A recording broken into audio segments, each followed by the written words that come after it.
Welcome back, focused learners, to the Explainer. Today, we're doing something a little bit different. We are framing our entire discussion around a really fascinating concept, understanding our very own mental operating system. We're going to explore how decoding the way your mind naturally processes complex information is actually the ultimate secret to mastering some seriously intimidating technical skills. Okay, let's dive into this. What in the world do a messy desk, a love for cats, and AI video generation have in common? I mean, on the surface, absolutely nothing, right? But stick with me here, because by the end of this explainer, you're going to see how these seemingly random, everyday concepts are actually proof of a highly advanced, deeply connected cognitive architecture. Here's a quick roadmap for today. We're going to start by looking at the signs of a sharp mind. Then, decode the psychology of quiet choices. Explore this concept of the M-shaped mind. And finally, we'll put it all to the test by running through a complete AI video workflow. Let's get into it. All right, kicking things off with Section 1, Signs of a Sharp Mind. Look, if you've ever felt like your habits are, well, a little unconventional or just out of step with the rest of society, I want to reassure you right out of the gate, these aren't flaws. They are actually signs of a really sharp mind at work. We're talking about chronic overthinking, feeling completely out of sync with people, hypersensitivity to inconsistency, struggling to find real mental stimulation, intense emotions, constant self-doubt, and just feeling fundamentally misunderstood. Does that sound like your daily life? Because society constantly tells us these are negatives, things we need to fix, but the psychology sources we're looking at reframe this entirely. These painful struggles, they're really just the side effects of a brain that is processing multiple complex variables and abstract systems all at once. Your mind isn't broken. It's just rendering the world in a much higher resolution. Now, to handle that high-resolution world, the brain actually develops specific tools, and a major one is called cognitive inhibition. Basically, this is the ability to stop an automatic, knee-jerk emotional reaction right before it happens. It creates this tiny, critical mental gap between an emotion and a deliberate action.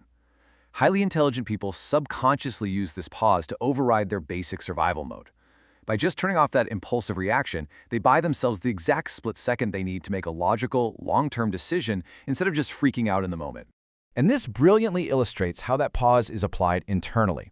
Think about the words you use in your own head. When we use emotional language like, "Oh man, this is terrible," we instantly spike our stress levels and literally block our brain's reasoning centers. But when we upgrade that mental software to use neutral language, saying something like, "Well, this is inconvenient," we keep the brain locked right in problem-solving mode. Sharp minds actively tweak their internal vocabulary so they can maintain executive control over their reactions. It's a total game changer. Moving right along to Section 2, the psychology of quiet choices. So, let's examine some common social behaviors that people often completely mislabel as antisocial and reframe them for what they really are: highly efficient energy management strategies. Do you have no profile picture online? That's actually about identity control and being totally comfortable with ambiguity in a digital space. Hate hosting people at your house? You don't hate your friends, you're just intensely protecting your safe space from the exhaustion of performance anxiety. Preferring winter? That just means your brain thrives in a low-noise, emotionally stable environment. Not obsessing over sports shows you prefer internal validation rather than getting swept up in collective emotion. And loving cats? That indicates high emotional attunement and what we call boundary intelligence. Seriously, these are not just weird quirks. They are brilliant, subtle ways your mind regulates sensory input and protects your authenticity. And here's another really interesting quiet choice: information-seeking behavior. You know when you intentionally pull back, or you just stop texting first, just to see who actually notices you aren't around? When deep-thinking minds do this, it isn't manipulation and it isn't being cold. It's a psychological recalibration. You're basically testing your environment to correct an effort imbalance. It's a way to protect your nervous system from draining, one-sided relationships. All right, let's get into Section 3, the M-shaped mind. So how exactly is this scattered, slightly quirky psychological profile actually built perfectly for the modern era? Well, it comes down to the difference between kind and wicked environments. A kind environment has super stable rules, and it highly rewards specialists who do the exact same thing repeatedly, which is called near transfer. But here's the thing. We don't live in a kind environment anymore. We live in a wicked environment. The rules are constantly changing, and it heavily rewards generalists who rely on something called far transfer, which means combining completely unrelated fields. So the crucial point is that society spent years training us for a kind environment, but in today's world, extreme specialization is actually a massive trap. Let's define far transfer a bit more clearly. It's taking a concept from one completely, totally unrelated field and successfully applying it to another to connect the dots and innovate. So, if you have a literal graveyard of half-finished hobbies at home, maybe you got into coding for a month, then playing the guitar, then baking sourdough, and then deep diving into psychology, listen to me. That is not a failure of discipline. It's actually your mind furiously gathering diverse data points so it can survive and adapt in the future. Here is exactly how you survive and thrive with this so-called M-shaped mind. First, serial mastery. You have to view your life in seasons. Learn skills sequentially, one deep dive at a time, not all at once. Next is bridge building. Over time, you start connecting those distinct pillars of depth. Third, strategic adaptability. You are consciously building a wide safety net of diverse skills. Why? For the fourth point, redundancy. You want multiple pathways to succeed. The M-shaped mind creates massive, unbeatable resilience. When an entire industry shifts overnight, you already have the redundancy and the mental models to pivot instantly while everyone else is panicking. And that brings us to Section 4, the AI video workflow. Okay, we are now going to run a highly complex program on this newly upgraded mental operating system of yours. Using an automated AI video pipeline is pretty much the ultimate test of far transfer because it challenges us to synthesize storytelling, visual logic, and technical systems all at once. Step 1 is story and prompt generation. First, we hop into ChatGPT and instruct it to act as a professional writer to generate a fun, 2-minute Disney-style story. Then, we command ChatGPT to switch hats, act as a master animator, and write out 20 seamless visual prompts based on that story. This first step of our automated workflow is actively exercising the storytelling and linguistic regions of our M-shaped mind. Moving right along to Step 2, visual batching and consistency. You're going to install the AutoWhisk Chrome extension and literally just paste all 20 of those visual prompts right in, making sure to set your aspect ratio to 16:9.